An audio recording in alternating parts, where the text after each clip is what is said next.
I am Helen. I'm an improviser. Hi, Helen. Okay, you're with friends. I've been showing off now for 6 years.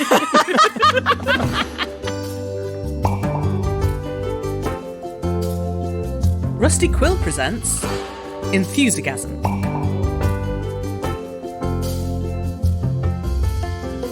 Hello, friends and fans, and welcome to Enthusiasm, the show where we talk about a few of our favourite things. I'm your host, Helen Gould, one of the best Rusty Quillers, and today we're talking about the art of improv, and I am beyond delighted to be joined by Gabriel, Lydia, and Tim. As always, we shall introduce ourselves alphabetically. So, Gabriel, what are your pronouns and what do you do? Hi, I am Gabriel Garcia. My pronouns are he, him, and I do tech support things for Rusty Quill. Excellent, and very good you are at it too. Helped me out many a time. I try my best. And Lydia, what are your pronouns and what do you do? Hello, my pronouns are she, they, and I do various characters in Rusty Quill shows. And I'm most famous, I think, for falling off my chair in Gaming and Giving 2019. So that's my main claim to fame. Other than that, Rusty Quill Gaming, Magnus Archives, I screamed a bit in a cupboard for the one with the werewolves. Inexplicables. That was it. I screamed in a cupboard, though it was a short guest spot.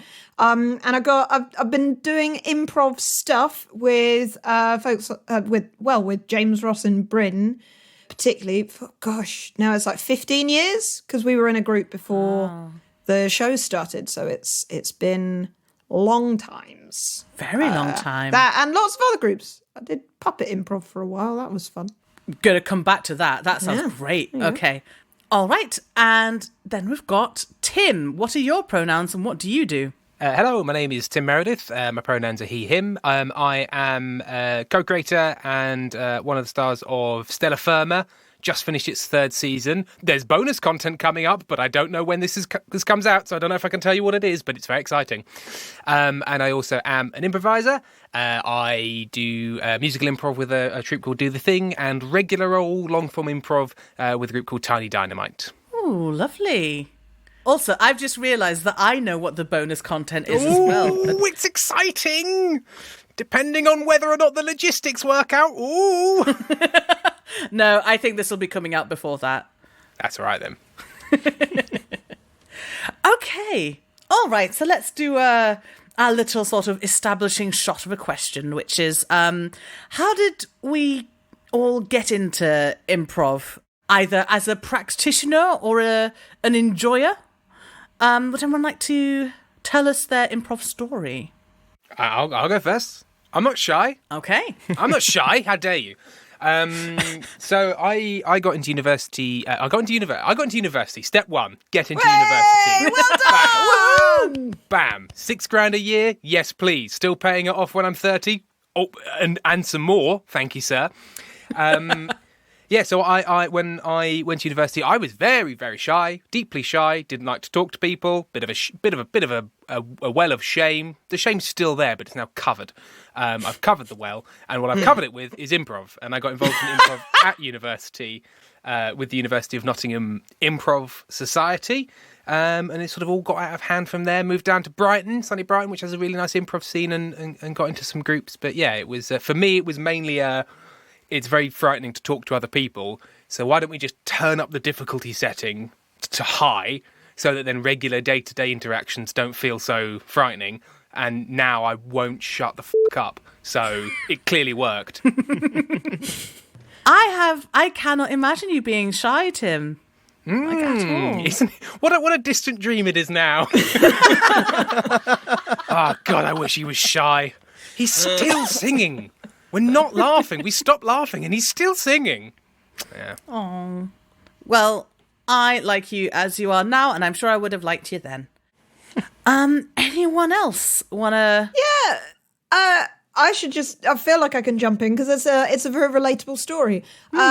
Unlike Tim, I did get into university. Congrats. But I failed the audition for the university improvisers. Oh. So I remember going to watch them quite a bit. I remember my audition for it vividly because I thought I had some great jokes, and the problem was that I just kept cracking up so much I couldn't speak.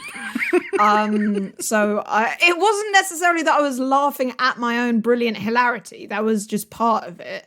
Mostly I was laughing with nervousness. So I didn't get in. I went to see quite a bit of improv, but I didn't get in. And then it was about 4 or 5 years later, I saw a Facebook advert put up by James Ross saying, does anyone want to audition for my improv group? And it just turned out we had a friend in common who had gone to a different university, but one where we shared a pantomime society. So I had done quite a lot of pantomime as a student, which actually weirdly involves quite a lot of improv, obviously. Pantomime, for our American listeners, is like what Shakespeare originally was. So, it's silly costumes, switching up genders and gender roles, making rude comments at the audience, and audience participation. And it has about 4 plots, but they are shown every single year, and you go back every year because the jokes are different. But yeah, so just because we had a friend in common, the advert showed up in my feed. So I turned up and got in. And I think that the reason I got into that and that I really wanted to do it was for a similar sort of reason to Tim. It wasn't necessarily that I was shy, but I spent a long time, I struggled really hard with a lot of social interactions. So I would talk, that was fine. I didn't really understand that I was supposed to be quiet, but I really found a lot of reading other people's emotions difficult, and knowing when I was going on about a topic too long, very difficult.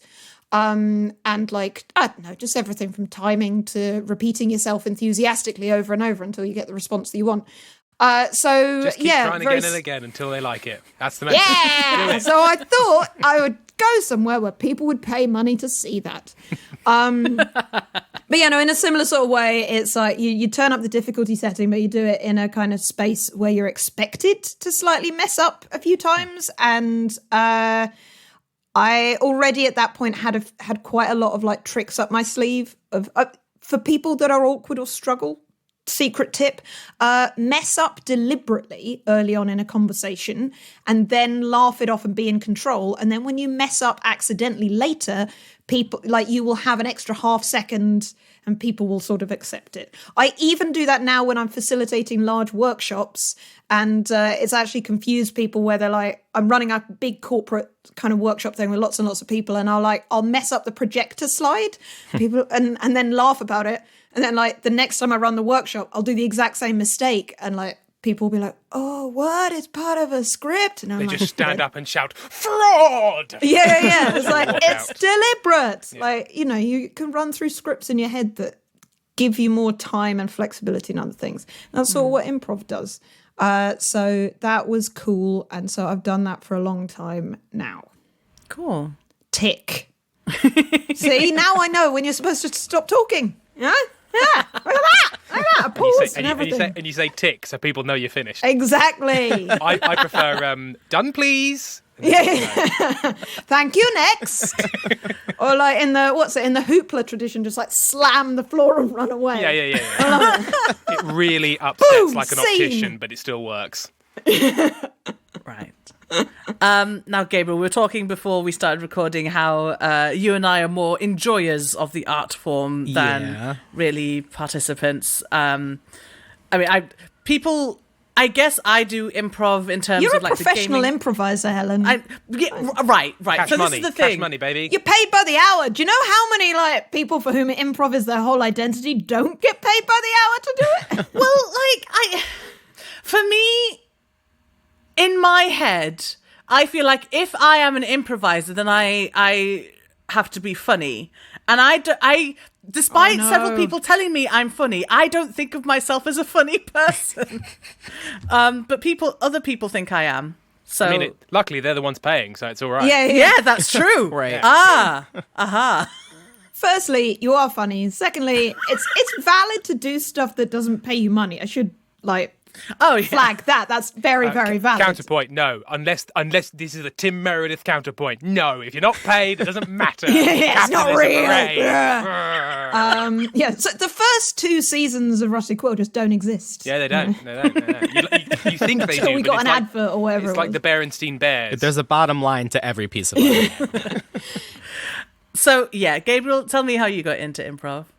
Yeah, so my improv story is a bit different from these two. I did make it into college, but I didn't actually go. So as a result, I did not end up working with an actual improv group.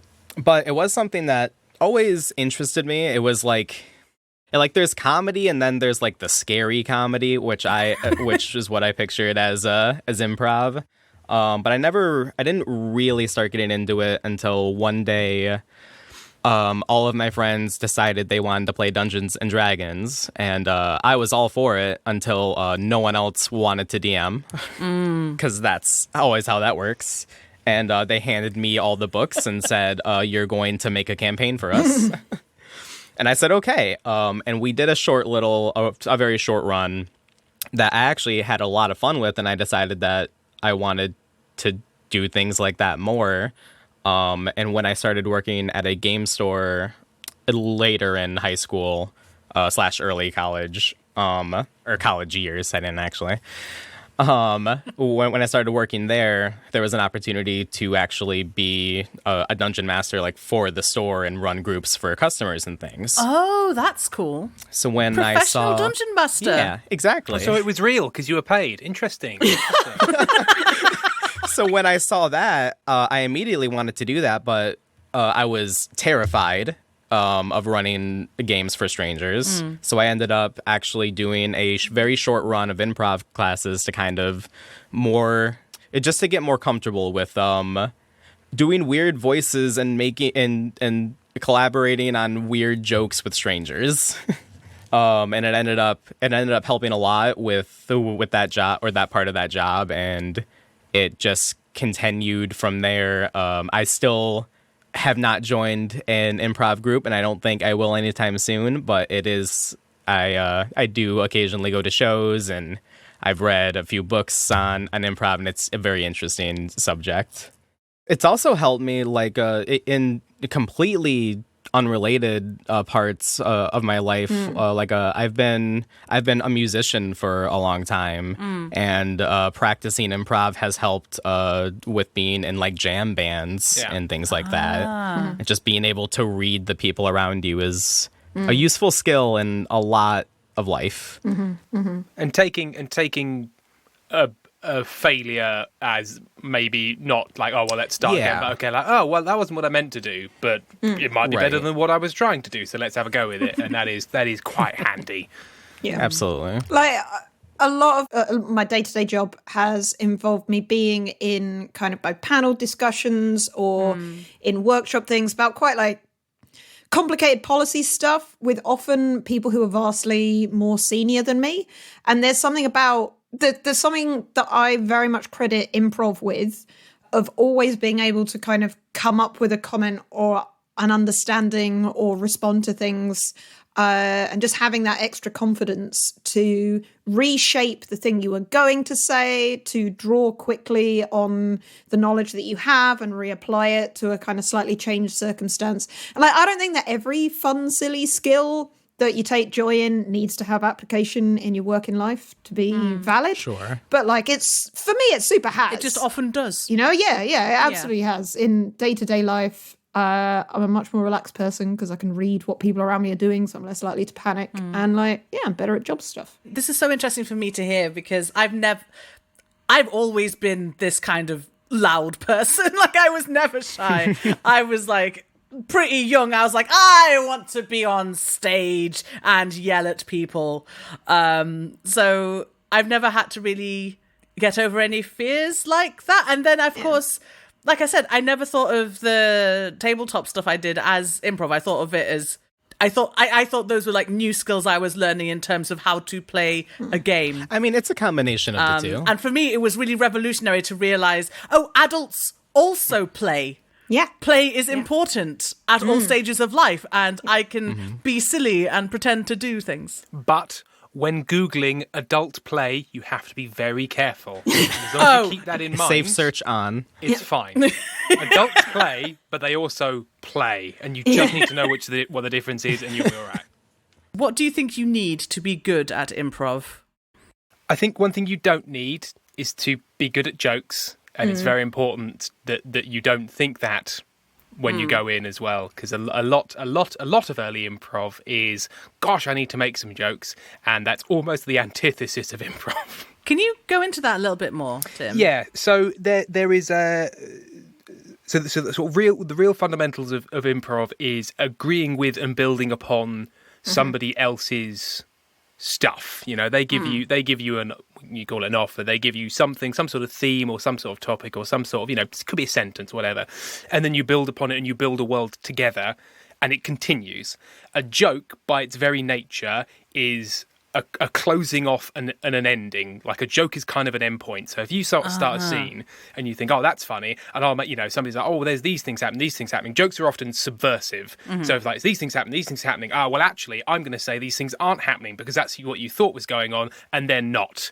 And now it's over, and the scene can't really continue in that traditional joke format. Now you can have a big discussion about, well, jokes come in different forms, but in the kind of the very stand-uppy traditional joke format, what you're basically doing is ending scenes. And it's also very difficult for the other person to interact with you on that joke because you know what the joke is, but they don't. So all of these things mean that if you come into it with an attitude of, I'm going to make jokes and punchlines, you're going to have a lot of scenes that have a good funny bit in them and then have to stop because you've ended them in some way. See. And I think building on that, the thing that you need, but which I think with work you can very much build and learn from improv, so you don't need to start out with it, is a capacity to trust and a willingness to trust and a kind of vulnerability and taking seriously other people's trust in you. So if you're going out on stage without a script in mind, the only thing that you can rely on is the other people there. And so long as you trust them absolutely, you will come up with something entertaining, especially if you have practiced for a long time and you know that the other person has similar kinds of structures and end goals and ideas in their mind. But even if things begin to go a bit belly up, or if they begin to go really, really well, and you can kind of see where the game is in the scene. Oh, we can talk about the game in a bit as well. That's probably key. But like, if you can see where the scene is going and you can trust that the other person is seeing a similar kind of thing, or you trust that they will pick up what you're putting down and that they know that they can put down stuff that you will also pick up and that you will do that building together. And that's why I think that improv's really cool as a thing to do. Even just as an exercise, it is very good if, for whatever reason, trust in social situations is something that you struggle with or something that makes you anxious. Not necessarily if you're shy, that's one thing. If you just sometimes get anxious, if you struggle to understand what's going on, if you find yourself sometimes getting aggressive because you don't really... In my case, I just didn't always understand what people's expressions meant, so lots of learning and practice. You just learn that trust is okay and can get you to a good place, and you practice off stage, and then good things happen. And so it's kind of something that you need to have, but you really, I suppose, only need to come to it willing to learn it. Yeah, because you can learn it by doing, and you will be crap. There's no getting around it. You've got to go in with an attitude rather than a skill, because unless you've already done it, well, it'd be like, I'm going to take up archery. Oh, I'm bad at archery, so I shouldn't do it. Well, what did you you're going to need to... Oh, no, I didn't hit the target. Bah! Yeah, exactly. And I suppose that the thing that often I think keeps people away is practicing something and failing quietly and privately on your own is one thing. You have to do improv in public. So you have to fail in front of other people, which is what makes it difficult, but which also makes it very valuable. Because mostly improv is getting out of your own way and realising that they're not failures. They are opportunities to sound like a really horrible sales seminar. Every failure is an opportunity to grow. And I actually So keep investing in my scheme. I have a very reasonably priced pamphlet that you can buy on this subject.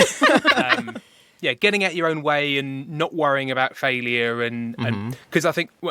Come back to my point about making jokes. You don't make the jokes. You hang around in the right headspace until jokes occur around you. They will happen. It's almost impossible for them to not, unless you are in such a serious space that they couldn't possibly. And even then, I think improv is quite a good way of taking really quite serious topics very carefully and engaging in humour in them, because, you just kind of state the facts and the humour in them emerges in a way that, Like some of the biggest laughs that I've had in improv have been watching people that are really skilled in doing pretty serious stuff and are even doing quite tragic scenes. But human experience is inherently hilarious, right? Like even the awful bits. And like in the absolute darkest times of my life, there has been like absurdity, if not levity.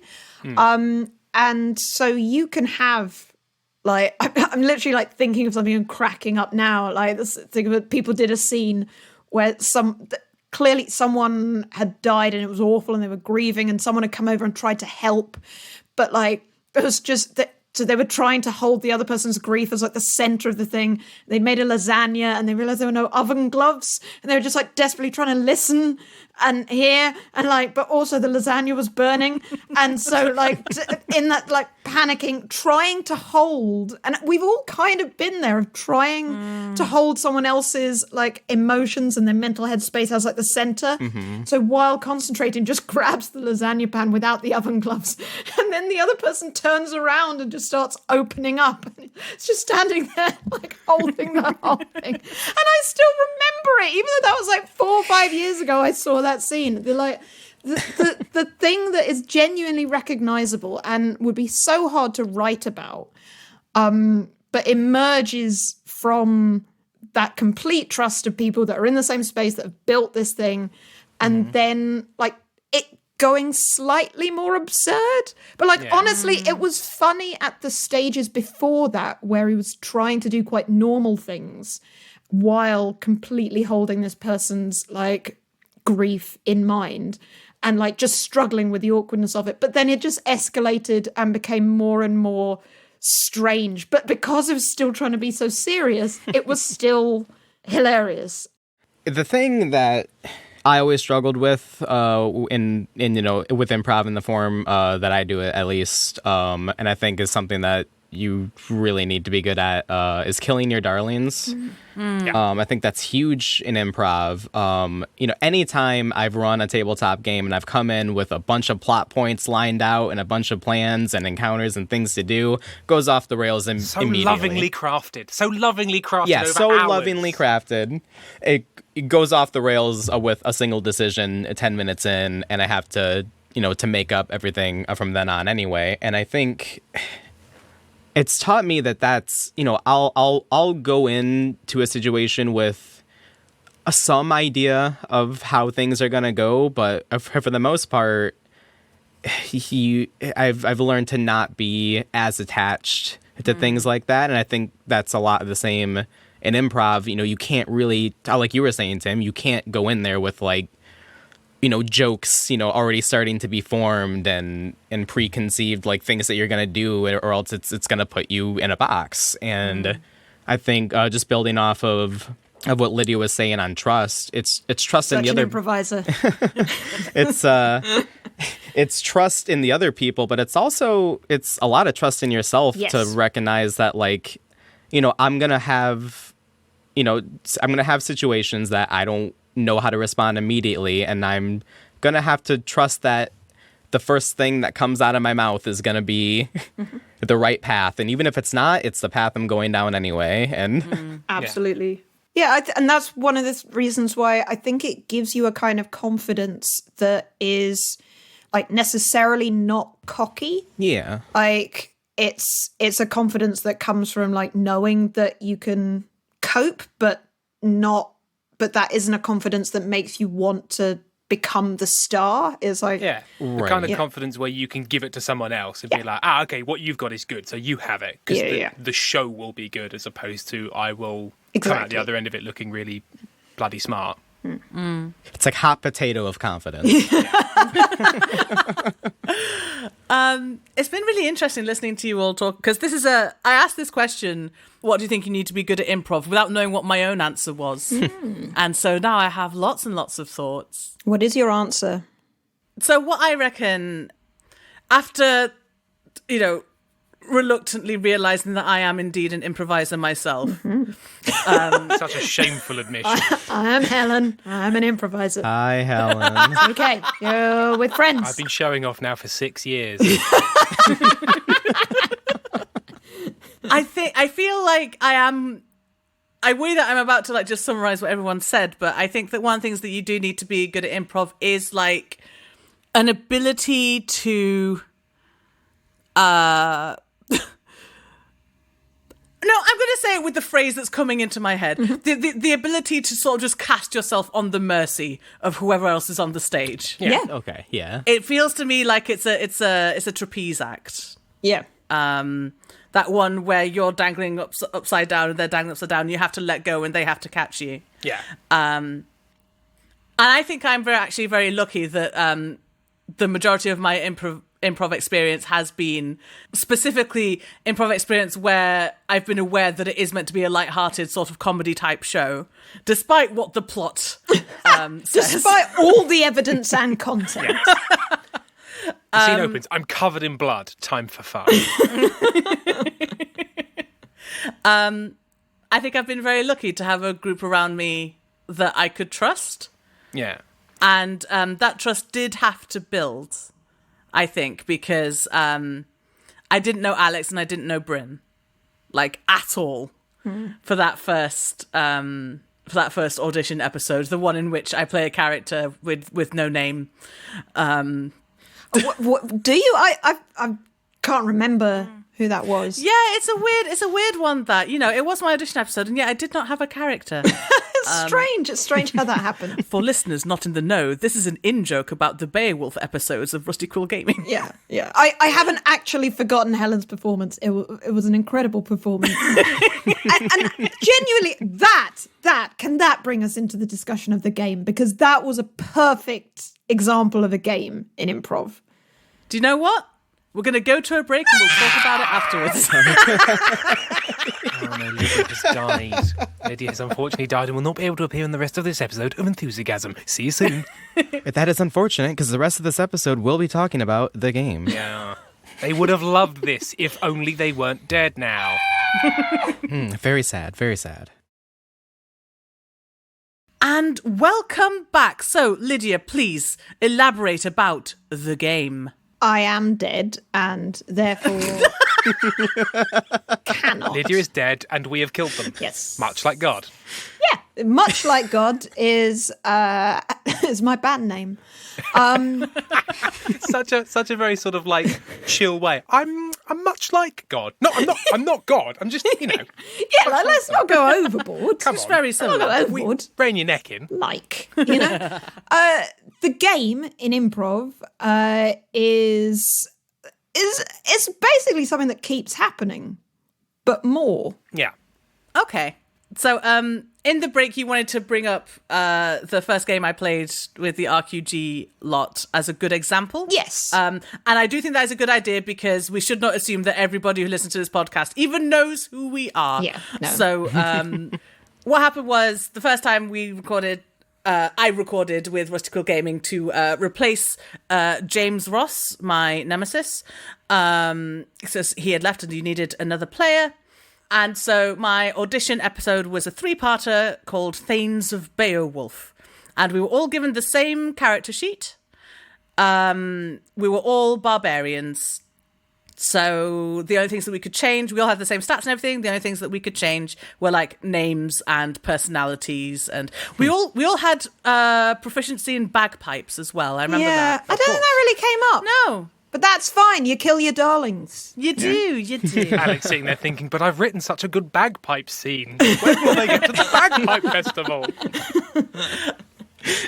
So I decided my character was called Ulf the Unremembered, and that he was cursed by a witch, that everybody would forget who he was because he was very concerned with building a legacy, but he pissed off a witch and she said, well, no one will ever remember you ever again. And it continued from there. Yes. Every time I said something in a scene, everyone's like, who are you? Yeah. Sorry. What was... You kept saying a stowaway. It would often be genuine delight that you'd turned up, because we were playing barbarians who were quite distracted and not necessarily academically inclined. So, like, Bryn was playing someone who was either obsessed with or kept killing bears. Yeah. And kept pointing bears out when they weren't actually bears, but he just kept turning around in delight and like, a new friend! Where did you come from?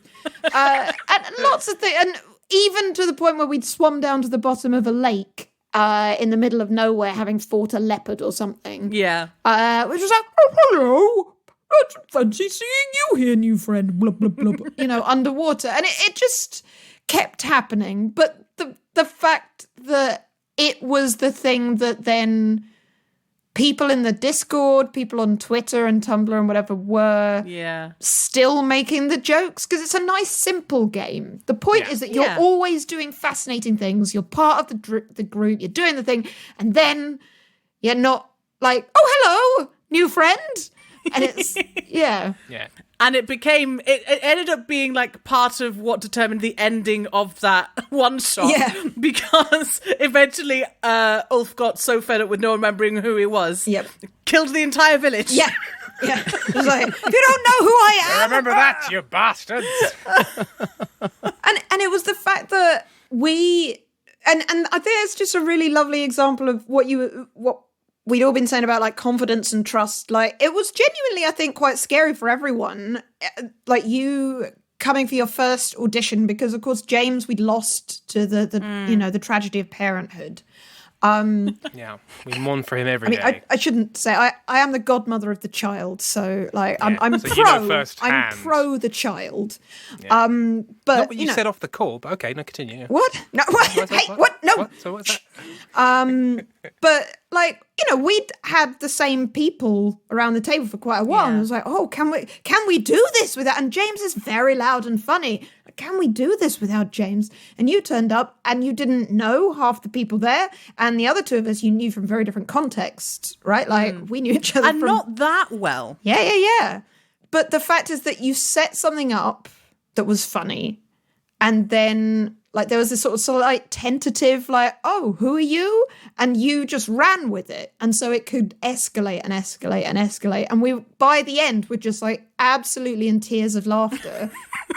A game is something, as you say, it happens more than once. Patterns and repetition are inherently funny. Yeah. Ask any toddler. But a good one is a game that everyone can play. Like, it's not exclusionary. It by its very nature, anybody can join in. And not only does it make it funny, but it also makes it fun, which are two different things, because there are many things that are very funny but not fun at all. But improv tries to be both. Doesn't always succeed, but it tries. Yeah. That's really useful. Are there any other like improv terms that we should talk about or no? Well, there's we've already talked about yes and, which is about building on. I don't think we defined it though. It's just the rule. A concept. It's a concept very bluntly delivered by the phrase yes and. Somebody says something and you say yes, that is the case, and that. And when you start, you literally there are exercises where you say yes and, but it's more a habit, because you can say no.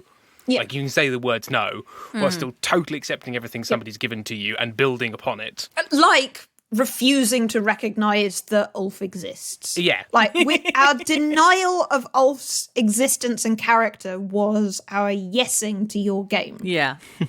Oh, that makes sense. I want to talk about if we have any favourite sketches that we've seen or done. or like good improvisational moments that you've enjoyed. And Gabrielle, I am going to come to you on this. I want you to start us off, if that's okay. Has there ever been something where, because you said that you've been DMing for a while and you found that if you ever planned anything, it went off the rails. So did you ever like cope with something you were like, oh, that was quite good actually? So my current entire campaign that I've been running for about a year and a half has been one long improv. Oh, really? My players don't know that. They frequently ask to see my notes. And, you know, they want to see, you know, everything that I've planned out in the sprawling campaign that I've created for them. I wrote notes for like the first chapter. And then they took over from there. You've been holding blank sheets of paper this whole time. Incredible. Well, the great thing is we do it over Discord. So I'm just like, oh, yes, I am looking at my notes. I'm totally not just thinking of what to do next. In the past, I've DM'd that, you know, I've planned out a lot more, but I knew this group of people. I've known them for a long time. They're my friends. And I wanted to be a bit more loose with this one. And so they've been, you know, a lot of the decision, like every plot point at this point is a result of a decision that they've made at some point. And it's interesting when tabletop games are, you know, more collaborative, I feel like. Yeah. There was, and I guess the example that I was leading towards is there was a chapter that we played that had a huge plot twist at the end, right? I won't go into it because that's not going to be interesting to anyone but me and this group. But, you know, there was a point like 4 sessions into this chapter that one of my players, like I heard, you know, them get an idea and they said, oh my God, like this clue, and this clue, like this is the plot twist of the chapter. That's insane. And I'm sitting there like, that was all coincidence, but that's a brilliant idea for a plot twist. You know what? You guessed it. Yeah, well done.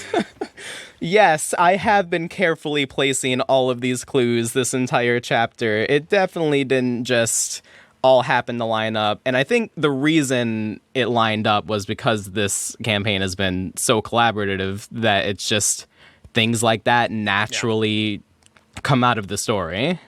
So no one tell my players that there aren't actually any notes for this campaign. That's the true plot twist. Yeah. It's between us and however many listeners we get. It's a really good magic trick that you described there, and it's what we often use in the stage version. Like we'll do shows and people come up to us and go, it was so cool how you had this bit and you had that bit and then they came together and they all did this, and I'll be going, I didn't notice that happened, but I'm not going to tell you that because A, I want to look real good, and B, no one likes to be told like, oh no, that wasn't that. It's so much more fun to be like, yeah, right, isn't that great how it all came together? Plan from the start. It's a great life skill. Take credit where you can get it. Really do. I should do that more often. Actually, I can be honest to a fault. So I will try and make people feel good by making them feel clever in future. Yeah. And sort of to kind of build on that a little bit, the favourite like source of games and source of fun is often in, we can use some terminology, the cross initiation, where you both come with a thing and you both basically lay it on the table at the same time and you see what that does. So neither of you knows what's going on, but you lay it out and go, right, what's now happened? Because you'll come up with stuff that you would never have come up with if you sat down together and thought, right, let's think of a fun scene. A good example of that in a scene that I can remember was ages ago. We were doing a show at the Comedia, and I came on at the back and started filling a hot air balloon. At the same time, 2 of the other performers came at the front and started breaking up. So they were having quite an intense breaking up scene, and I've already established myself as a man midway through filling a hot air balloon. So immediately the implication is they've come for a hot air balloon date, And midway there, they've realised, actually, we're breaking up. And so as the conversation goes on, I'm inflating and deflating the balloon depending on how I reckon it's going. So that's like, you know what? I think they're going to make it through this. Let's fill up the balloon. Oh, no, that was a mistake to say. This is over. So I'm just at the back as a sort of a weird relationship barometer. And neither of us came up with that. And for most of the start of the scene, they didn't know what I was doing because they were facing out and I was behind. But yeah, we wouldn't have come up with that as an idea. Aww. But it sort of just emerged. And everyone was like, oh, God, what a good joke. And you're like, yes, one that we made. Mm-hmm, yep. Right. Made it. What about you, Lyd? Do you have a favourite thing you've done? So a few things stand out from like my old Fat Kitten days where there were scenes that went like unexpectedly emotional. Like there was one where me and Bryn did a scene in like rehearsal where it was an alphabet scene where you have to start every line with the next letter of the alphabet. It's just one of the many like exercises you do to kind of get your brain going. And it just turned into this thing where he was like old grizzled tube maintenance worker and I was like young newbie like on my work experience. And the crux of it was that there are terrible ancient monsters and down in the tubes, and that is what you hear scream when the train's coming through. And he had a massive gun and I just had a stick because it turned out when it was my turn to say something that it was the letter S. So he's like, and that's why I gave you a... And I was like, stick? A stick? And so there's this like, well, you know, and then we head off deep into the tunnels, and there was a like, you know, will we, you know, W, will we come back? Why, I don't know. Thing, and I had that with a couple of things. I had like a End of the World one with James Ross on stage. I remember where it was just like I think we were like burning a television or something, and he was trying to tell me what was on TV before the world ended, and I was being some kind of, again, weird kid that didn't Apocalypse know. teen. Yeah, apocalypse teen that didn't know about like pop TV references, and it was just bottled water. All right, Grandad, quiet down. Yeah, it was that like The Simpsons? They'll be gone, you know, whatever. And like those things where something just works, and it's good. I remember those, but I think one of the things recently is I've gotten into. So I do a lot of like foresight research work for different kinds of innovation companies and stuff. And I got, over the last few years, I've been doing more teaching with that. So I've been teaching a master's course on future thinking and world building. And I have basically turned a few like improv games into things that the students can do as part of this design course where they're coming up with a world and problems to solve and new technologies. And then they're using that for their kind of design course. And it's just been kind of amazing where doing improv with no expectation of comedy, sort of seeing people come up with really strange and sometimes very dark and often absurd sort of ideas for weird new tech. And then people that sort of come in quite awkwardly being like, I'm an engineer. And then by the end, they're telling quite a kind of deep and complex story because I've set them up with like, they have to create an object, they have to create some like characters, and they don't know that they're doing really basic improv games. Okay, so we're actually nearly at the end of the episode. We're going to have to call this episode to a close. I think this has been a very good episode. I'm very pleased with all of you. Yeah. Thank you very much. We did it. We did podcast well. We did storytell word thing. Woo! This has been lovely. This has been generally lovely. Listeners, I hope you have enjoyed it too, and I will see you in the next episode. But for now, it's goodbye from me. Goodbye. And it's goodbye from all of my lovely guests. Do you all want to say goodbye? Bye. Pray go. You're terrible.